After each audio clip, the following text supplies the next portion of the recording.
So the Spanish were still around in North America at this time, and in the early 1600s, though, they had depopulated much of Florida of their natives.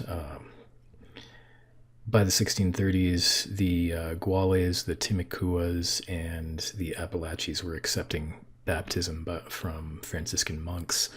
And what happened was those mission complexes essentially became glorified plantations where the missionaries used the natives as kind of quasi slaves. Uh, the Franciscans would give orders and the natives would work, and they produced pretty much all the goods except the religious items that the Franciscans produced. But the plans the Spanish had for Florida weren't working out very well by this time, even after 100 years of trying. Natives didn't take well to life on the plantations, the missions. And the Franciscans saw the native lifestyle as paganistic, even when they accepted Christianity, because they would still do things like play their ball game. They would still engage in relationships the way they had before, and the monks didn't appreciate that. And that caused a lot of natives to abandon the missions by the 1650s. Efforts to impose control by the governor of Florida in the 1650s included tribute, forced conversions, and forced labor, which caused more uprisings. The rebellious chiefs would be executed in particularly brutal fashion, including garroting, meaning getting a piece of wire and with their head. The Spanish governor who approved those policies, his name was Diego de Robledo, and he was recalled to Spain and punished, but his actions were partly responsible for thousands of deaths and the inability of the Spanish to control that St. Augustine area of Florida. In New Mexico, more than 50 years after Francisco Coronado had explored the area, another conquistador, probably one of the last conquistadors, a guy named by the name of Juan de Oñate, came from north of Mexico with 500 settlers and 7,000 head of livestock and founded the first Spanish settlement in New Mexico that lasted in 1598. The Acoma Pueblo did try to fight him, and that caused ripple effects on the trade networks that the Pueblo had, since they produced surpluses of corn that they traded with the Navajo and the Apache hunter-gatherer communities. So these Pueblo here, they would trade with these outlying communities, and when the Spanish disrupted that trade, those outlying communities attacked, and they would attack both the Spanish and the Pueblo natives. And the Pueblos had to look to the Spanish for protection. Oñate was not a very good governor of a colony, and he caused the colony to go bankrupt because he kept financing expeditions with debt to look for gold and never found it. The Spanish almost abandoned the colony, but instead they replaced Oñate with a new governor in 1609, which his name was Don Pedro de Peralta, and he focused his energy on converting the Pueblos to Christianity. New policy by the 1620s produced a high number of religious sites. So by the late 1620s, Peralta had built 27 churches, 17 convents, and claimed 60,000 converts. That actually didn't happen, because that would have been the vast majority of the Pueblos, because they numbered around 60,000 at that time.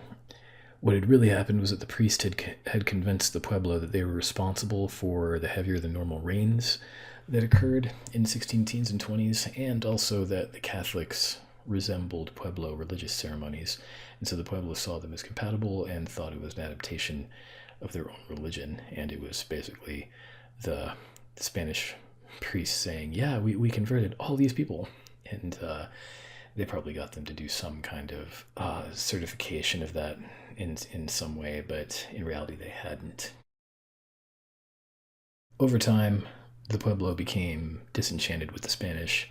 By the 1640s, the Pueblo was suffering from disease.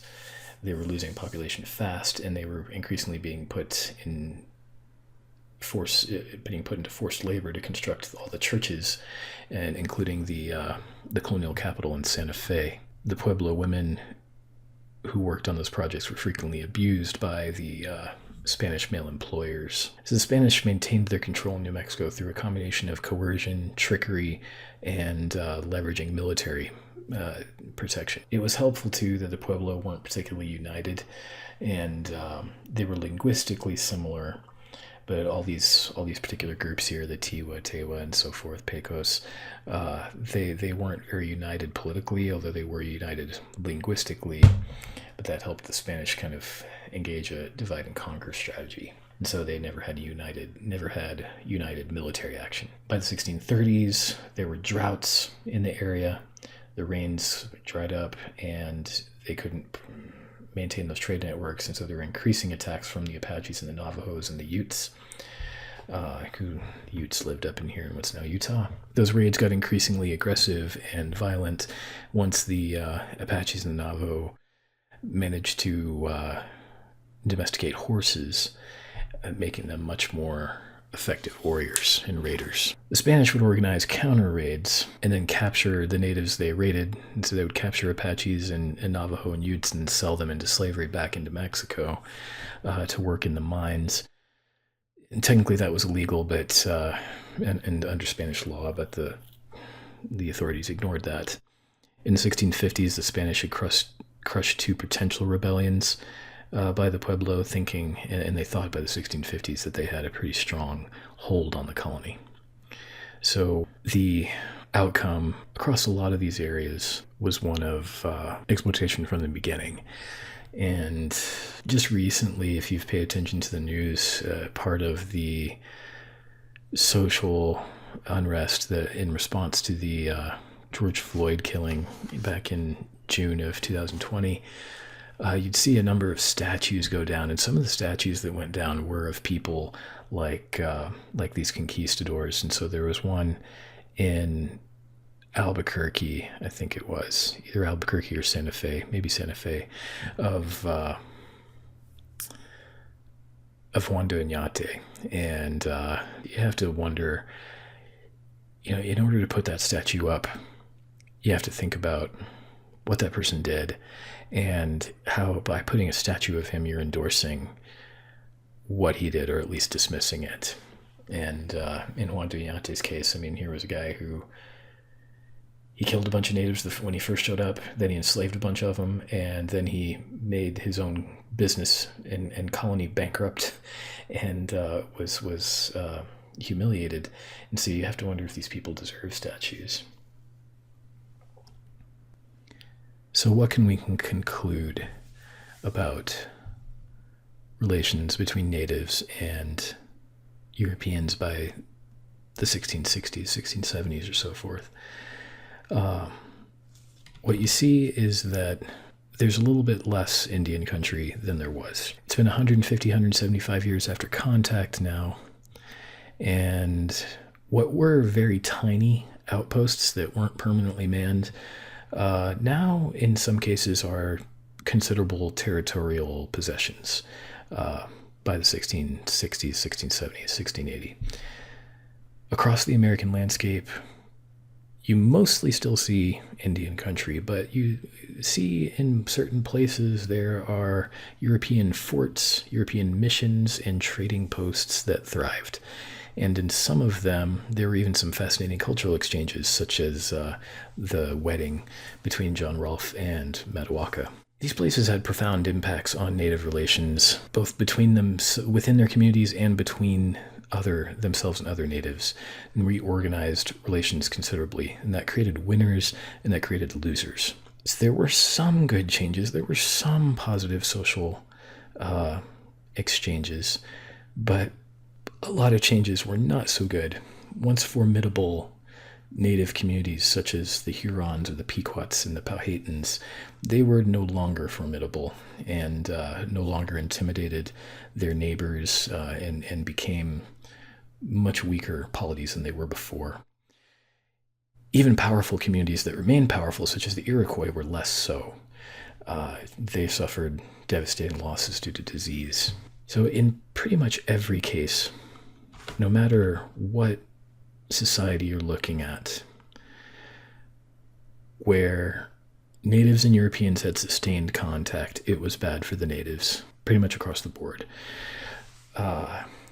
Every Native American community that sustained contact with Europeans suffered from disease, at the very least, and in some cases, exploitation and aggressive violence.